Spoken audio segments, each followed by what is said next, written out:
Fall is just around the corner, and home is the center of it all. At Ashley, seasonal decorating's a breeze with their range of designs and materials. Snuggle up on a family-friendly sectional or an ultra-modern sofa. Or gather outside and enjoy the crisp, cool air with a new fire pit or conversation set. From minor refreshes to total overhauls, Ashley has the essentials to make your home fall functional and fabulous. Shop in-store or visit ashley.com today. How about we heat things up tonight? How so? Get a little fresh, add some steam, sizzle, and spice.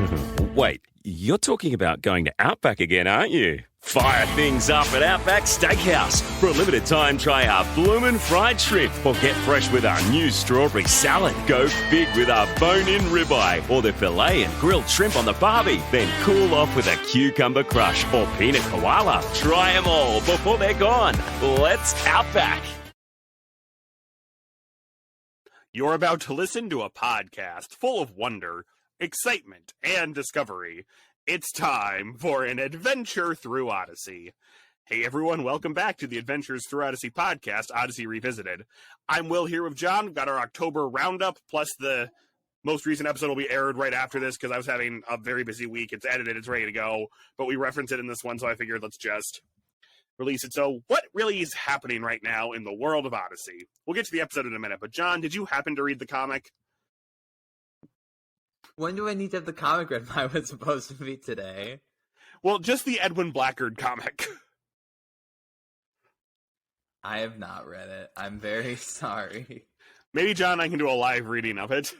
No, we're not going to do that. Is it one comic? It's 10 little strips. Look. Keep talking, I'll read them now. Okay, so we'll come back to that, but I did like, so once a month, they're also dropping a bonus free comic. So the September one was Susu getting ready for school, but apparently it's Labor Day, so she doesn't go. It's a little cute scene between her and Wit. This one, Eugene builds that giant robot from the video series as his Halloween costume because Katrina always complains that he doesn't dress up. So the episode ends, or the strip ends with Katrina and Buck coming out for Mr. Whitaker's Halloween party, which I guess that episode isn't canon anymore. Dressed as Wit and Connie, so they could go as the gang from Wit's End.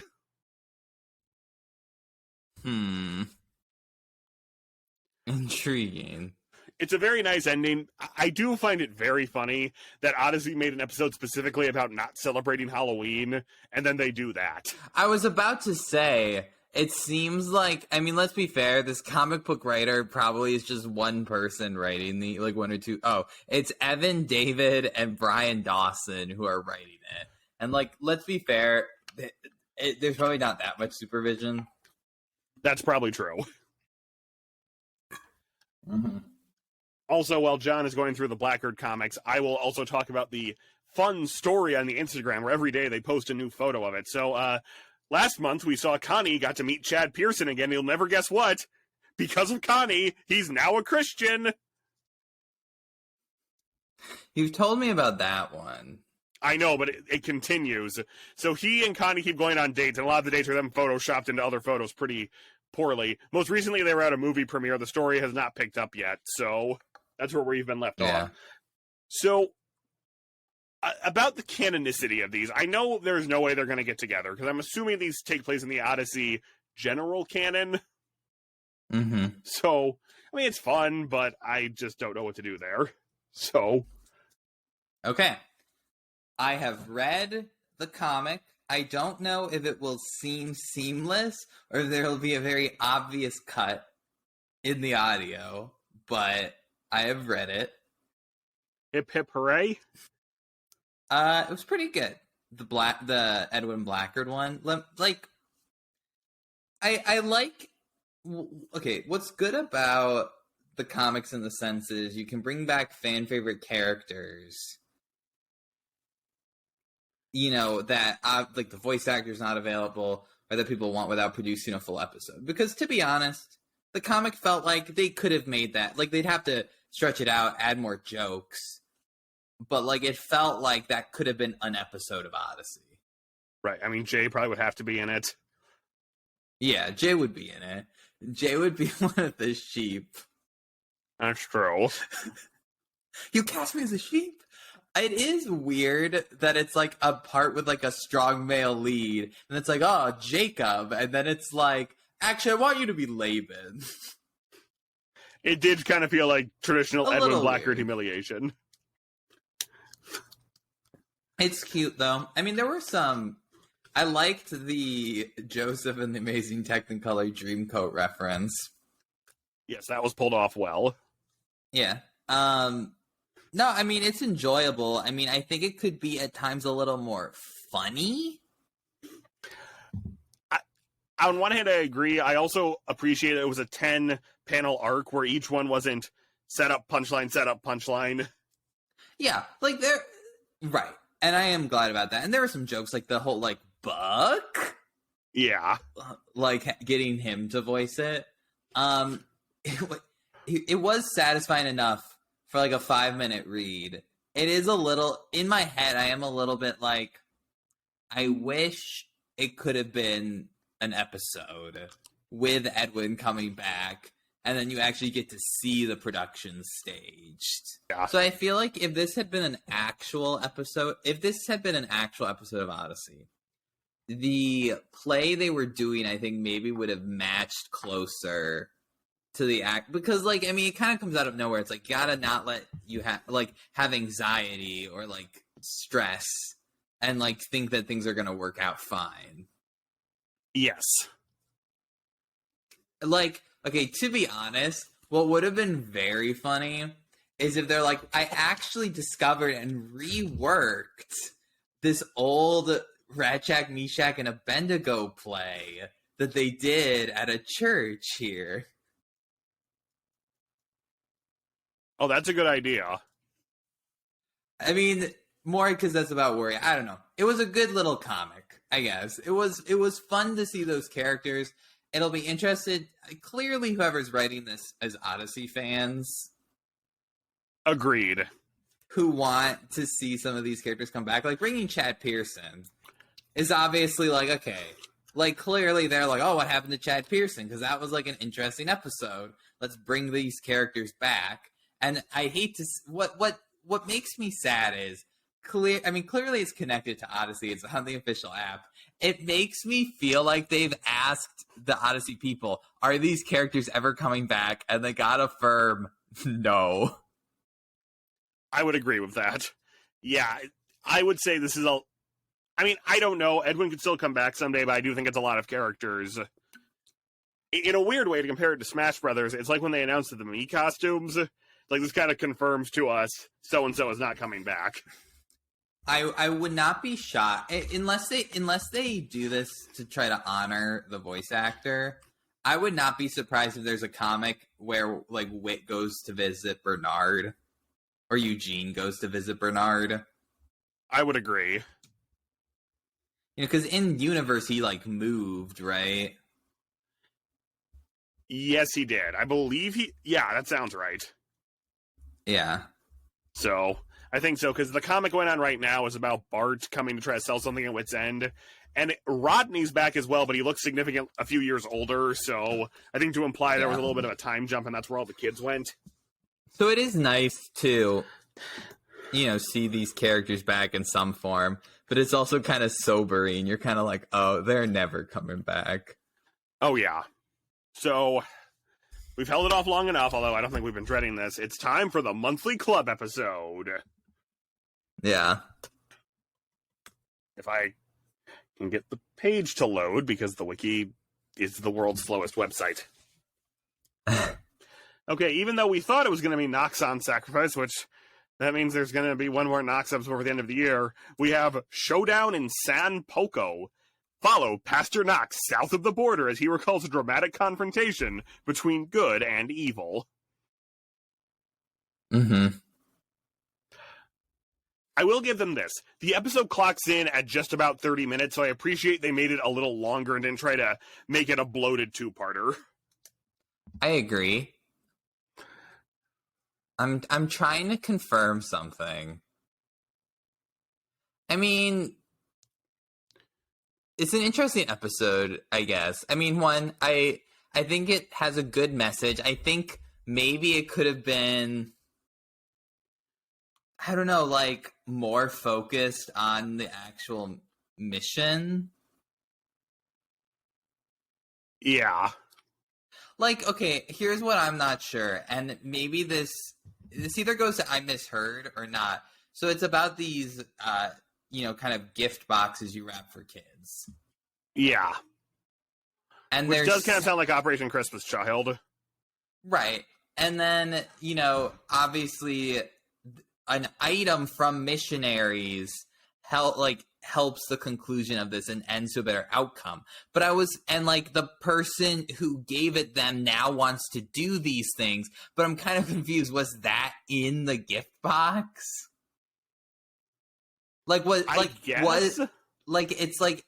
think the implication is, it was this organization's gift, but it's like a little weird at the same time. Yes, I also thought the ending was a little... Thanks to my ongoing treatment at Wounded Warrior Project, I'm learning that the journey is the destination. Learn about our no-cost mental health programs for post 9/11 veterans and their families at woundedwarriorproject.org/support. Ready to make your house a home? Whether you're adding a new fireplace, tackling a project, or just needing extra cash, Pathways has a home equity line of credit that helps you use the equity already in your home. Visit pathwayscu.com. That's pathwayscu.com for more information on the home equity line of credit from Pathways Financial Credit Union, your true financial partner. Member NCUA, Equal Housing Lender.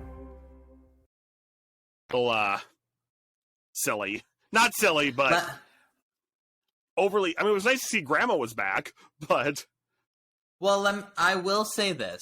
I am happy that at that moment, they didn't, he gives him the harmonica and, suddenly everything's okay. I'm glad the implication is it was several years later. Yes, I do agree with that.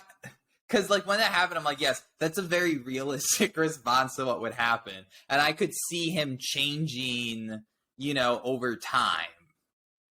Right. And, God setting that seed. Right. I do appreciate that because I think, and this is something we'll talk about in a later episode, or an episode from earlier in the year, I think there's too much of a lean on the missions work right away. So I'm glad to kind of see, this wasn't really Wilson on a mission trip. I agree. I think that was good. I think it was good to show the struggle, the brother trying to repent, but the repentance doesn't happen right away, or, the forgiveness doesn't happen right away. I do want to know more about Wilson's biking phase, though. I know, it seems very out there. Okay, it seems a little bit like the Odyssey producers are like, well, cartels drive motorcycles, right? I don't know. And I mean, there's some shows where I think there, some TV shows out there that imply that. I don't know if that's actually true or not, but I think they were like, well, how does the first scene, where Wilson meets them happen? Oh, they would probably be on motorcycles. He could be on a motorcycle. But, yeah, I agree. It's a little weird. Yes, I would totally concur with that. Now, I do in all this talk of cartels, and I only say this because it's clear they're, sidestepping it. They never mention drugs once. Yes. There's a line near the beginning of the episode where they talk about, a gang. What kind of gang? It's business. What kind of business do you do? And they give, a really vague answer. And I'm like, okay. So, even though Odyssey has mentioned drugs before. Yes, I don't know if that's a new thing at Focus. I do agree. I appreciate they sidestep it. But they still go for the full darkness of them kidnapping children. That was my point. It's you can't mention that they deal drugs or likely deal drugs, right? It's not necessarily implicit, but then you're talking about them kidnapping children. I'm sure it's yes. Some thing that's they're just don't talk about drugs. Do you remember when we talked about drugs in the chicken episode? It threw everyone upset. I'll also say this from a structural standpoint.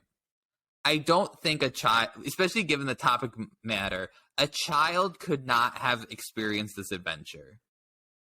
However, because of that, Wilson comes off as very, very, well, not very, very dumb, but comes off as a little bit dumb because they have to have him take the position that a child would have, it like explaining some of this stuff. Or like from the perspective, like, I agree. I think that is why, for part of the first couple of Wilson episodes, it was about him being brash, and that's why he and Whit always clashed. So we're supposed to kind of see him slowly lose some of that brashness, but then they have to write more episodes of him in the mission field. So, right. I mean, it's like this scene where it's like, you know, the woman says, "I can't sell you the house, like the land anymore," and he's just like, "What?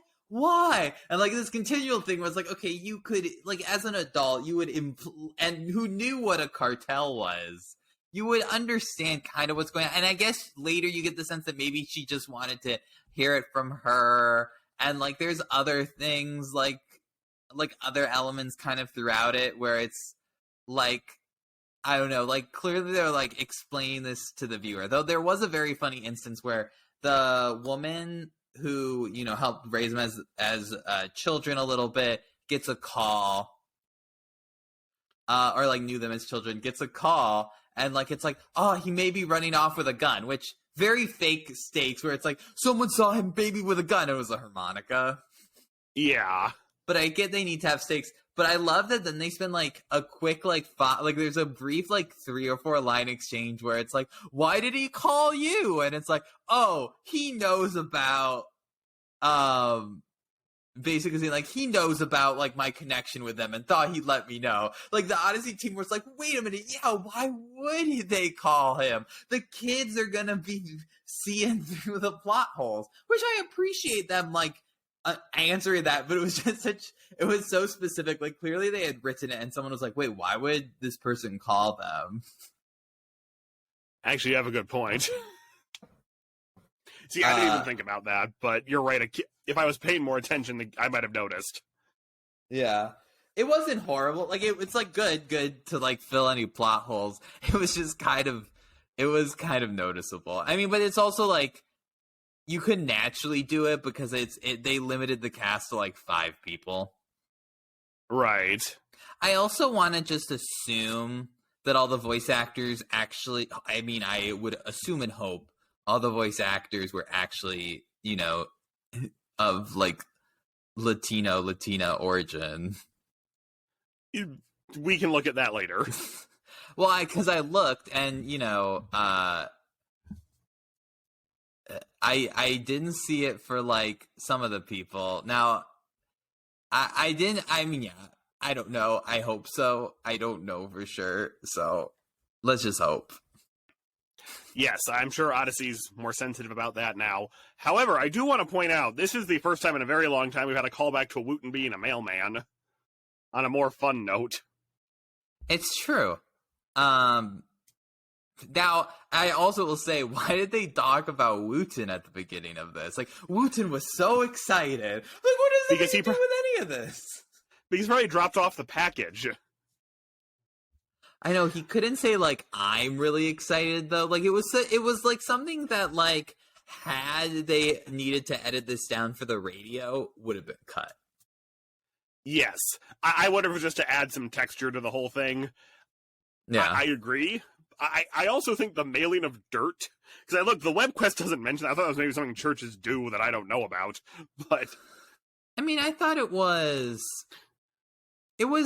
sweet in a way. I mean, I get the sense. Like I think I've heard people doing some things like that.